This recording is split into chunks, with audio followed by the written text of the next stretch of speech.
Hello everyone, this is Venus Brown doing another Digging Deeper episode for my Diverse Spectrums blog post. This one I called Dungeons and Dragons Was Fun.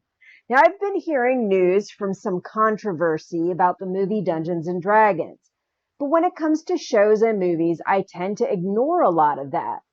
This is mostly because I have noticed in recent years a tendency for people to rate these things negatively or gripe about any little thing they may view with controversy. It seems to me that people have gotten so spoiled with really awesome entertainment flicks or so upset by things that are viewed as controversial that they're just looking for anything negative to paint the entire production that way.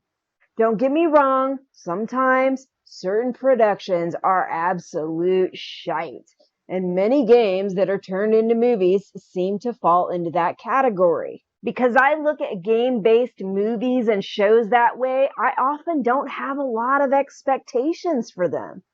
I did not really play the tabletop version of Dungeons & Dragons, but watched friends play and occasionally will follow along with family watching Critical Role.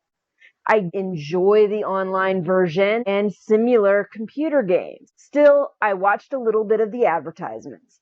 I enjoy the whole theme of games like D&D, and I had hope that this movie would be semi-fun, much like the online game of the same name was to me in my youth. Either way, my family and I went to the theater and watched the movie. I really enjoyed it. It was fun, interesting, and not completely predictable.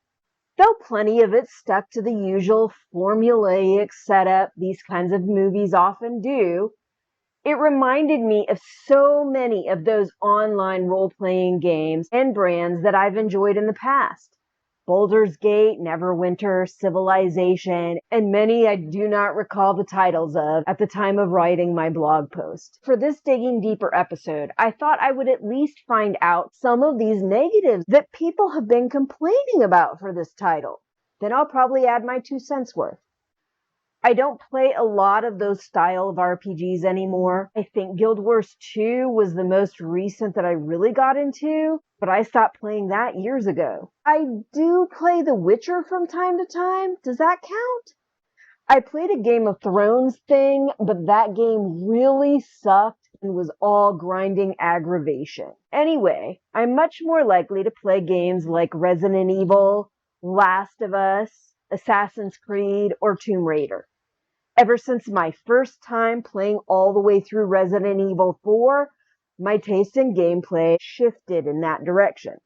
That doesn't mean that those other RPGs weren't fun when I played them. I'd just much rather now play something suspenseful or creepy.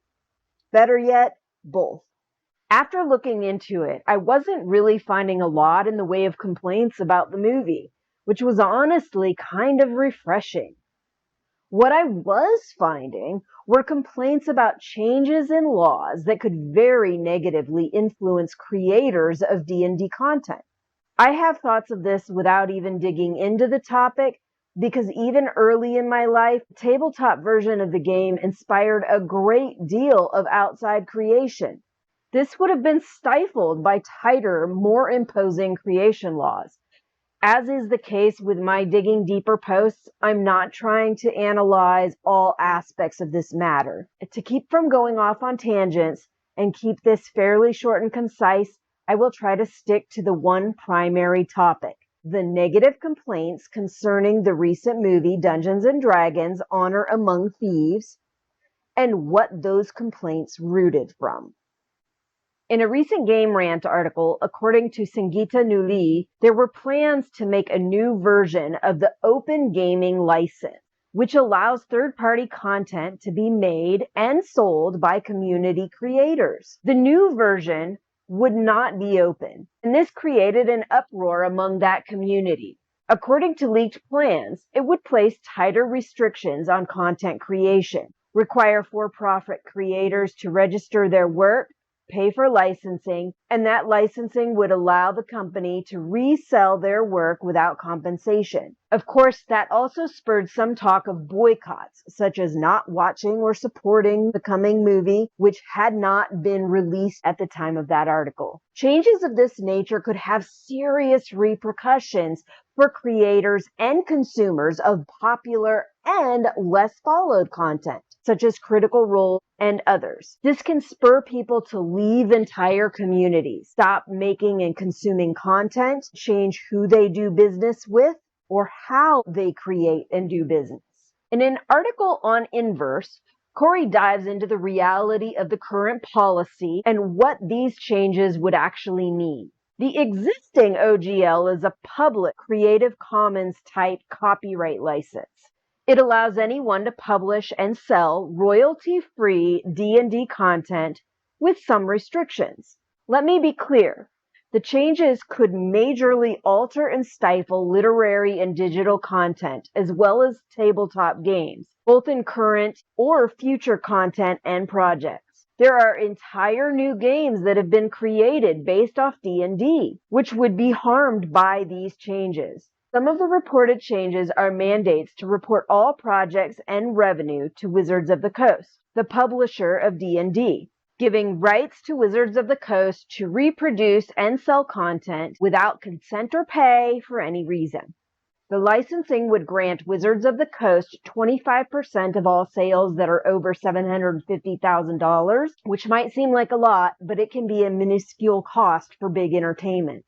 Plus 25% of all crowdfunding would go to Wizards of the Coast. And this licensing also contains a clause that Wizards of the Coast can change or terminate their agreements on these licenses for any reason, given 30 days notice. Now, to me, this definitely reeks of greed. And as stated in the article, it seems that Wizards of the Coast is, quote, willing to burn the village to get more gold, end quote. I can see why creators and their consumers might consider boycotting the movie and any other D&D content coming from this company and its parent companies for that matter. Yet we do not have to get all up in arms, as I found an article with a very pleasing update. I had noticed some comments about a memo stating that Wizards of the Coast backtracked and said current and past content could be protected in a kind of grandfather style clause. That would be better, but it wouldn't be great. I was almost finished looking through articles when I found one with a much better final resolution. That's funny because this update was published way back in January. After a lot of negative feedback in a recent Wizards of the Coast survey, Chase Carter explained that Wizards of the Coast has completely changed their mind about the updated restrictive OGL. From survey respondents, over 62% said they approved of a move that would put parts of the D&D system reference document under a Creative Commons license, but others preferred even more than this. The response in this survey spurred Wizards of the Coast to change their unpopular plans. So the current OGL 1.0 will remain in effect for any creators wishing to use it. But even more liberating than the current OGL, the entire SRD will be released under the Creative Commons by 4.0 license. This allows anyone to use its content so long as their creation includes a paragraph attributing the original within their work.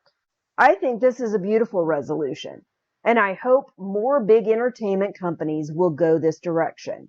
I'm going to add one thing before I get off here, as it was included in a Twitter link within that last article. A link to the document that is now released, free and clear, to that Creative Commons license, SRD 5.1. So I will include the link to that document, the survey, and the Twitter link in my comment section. You can check it out there. I, for one, am glad to see a happy ending to this post. I hope you are too. And that'll be it for today. I hope to see you again, hear from you again at my next Digging Deeper post. Bye for now.